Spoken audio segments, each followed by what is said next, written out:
वंदे मातरम। दर्शक मित्रों, आप देख रहे हैं स्टार न्यूज नेटवर्क और मैं विजयदार।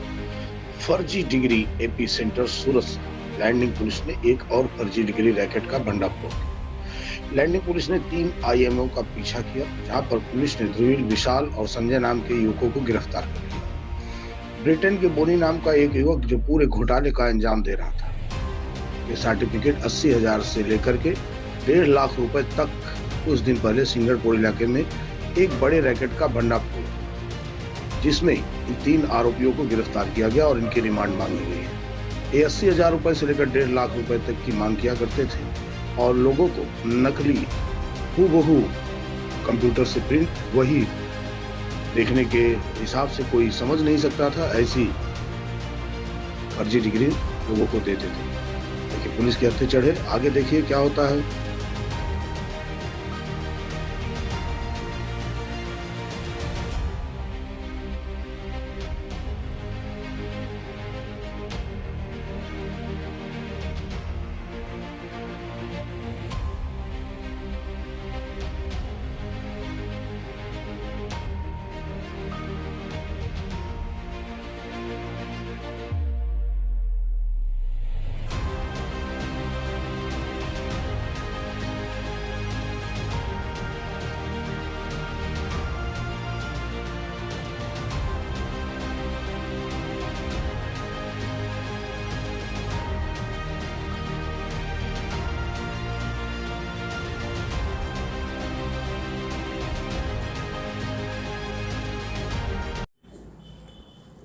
ઉત્તરાયણ પોલીસ સ્ટેશન પીઆઈ શ્રીને જાન્યુઆરી મહિનામાં એવી માહિતી મળેલી હતી કે એમના વિસ્તારમાં કોઈ ઇસમ છે એ મહારાષ્ટ્રની નકલી માર્કશીટ અને ડિગ્રી સર્ટિફિકેટ બનાવી અને એને વેચી રહ્યો છે।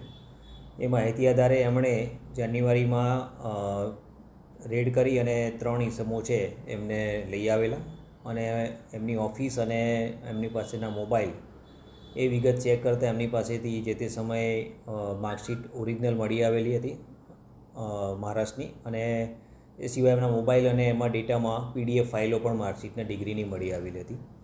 તો એ આધારે જે યુનિવર્સિટીની માર્કશીટ અને ડિગ્રી મળી આવી હતી એ યુનિવર્સિટીમાં એમણે લેટર લખી અને આ માર્કશીટ અને સર્ટિફિકેટ છે એમના દ્વારા ઇસ્યુ કરવામાં આવેલ છે કે કેમ એ બાબતે એમણે ખરાઈ કરેલી, જેમાંથી સૌરાષ્ટ્ર યુનિવર્સિટી અને બીજી એક અન્ય યુનિવર્સિટીમાંથી માહિતી આવેલી કે આ માર્કશીટ કે સર્ટિફિકેટ છે એ એમના દ્વારા ઇસ્યુ કરવામાં આવેલું નથી। તે આધારે ગઈકાલે ઉત્તરાયણ પોલીસ સ્ટેશનમાં ગુનો રજીસ્ટર કરવામાં આવેલો છે, જેમાં ખોટી માર્કશીટ બનાવી અને કાવતરું કરવું એ બાબતની કલમનો ઉમેરો કરવામાં આવેલો છે। આ બાબતે હાલમાં 3 આરોપી છે એમને અરેસ્ટ કરવામાં આવેલા છે। આમાં એક સંજય છે, સંજય ગિલાણી કરીને છે, વિશાલ કરીને અને ધ્રુવીન કોઠિયા કરીને છે। સંજય ગિલાણી છે એ પોતે એક ટુરિસ્ટ વિઝા કન્સલ્ટન્સીનું કામગીરી કરે છે અને 2019થી એ આ કામગીરી કરે છે। અને તપાસ દરમિયાન એવું જણાઈ આવ્યું છે કે આમાં સંજય છે એ મેઇન સૂત્રધાર છે અને એ દિલ્હી અને અન્ય રાજ્યના જે પણ માણસો છે એના સંપર્કમાં છે અને એમની પાસે સંપર્ક કરી અને જે વિદ્યાર્થીને માર્કશીટ અને ડિગ્રી સર્ટિફિકેટની જરૂર હોય એ જરૂરિયાત મુજબની ડિગ્રી અને માર્કશીટ એ મંગાવે છે। આ સિવાય અન્ય 3 આરોપી છે જે વોન્ટેડ દર્શાવેલા છે, જેમાંથી 2 વિદેશમાં છે અને એક છે એ હાલમાં વોશઆઉટ છે। જે યુનિવર્સિટીમાં પત્ર લખેલ છે અને હજી માહિતી આવેલી નથી, એમાંથી માહિતી મેળવી અને આ સર્ટિફિકેટ એમના તરફથી ઇસ્યુ થયેલા છે કે કેમ એની કાર્યવાહી ચાલુમાં છે।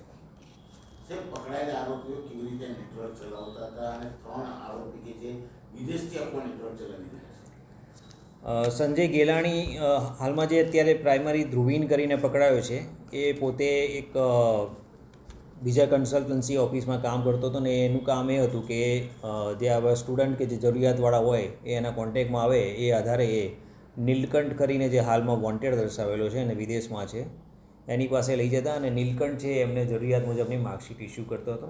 પાછળથી તપાસમાં એવું માહિતી મળેલી છે કે નીલકંઠ છે એ હાલમાં જે સંજય ગેલાણીને અરેસ્ટ કરવામાં આવેલો છે એની પાસેથી જ આ માર્કશીટ મેળવતો હતો। એટલે આ લોકો જે સ્ટુડન્ટને બહાર નોકરી કામે કે ભણવા માટે બહાર જવું હોય અને એમની પાસે ડિગ્રી કે સર્ટિફિકેટ ના હોય તો એમને એ જરૂરિયાત મુજબના ડિગ્રી કે સર્ટિફિકેટ મંગાવી આપતા હતા। तब तक के लिए बने रहे, देखते रहे स्टार न्यूज नेटवर्क। जय हिंद, जय भारत।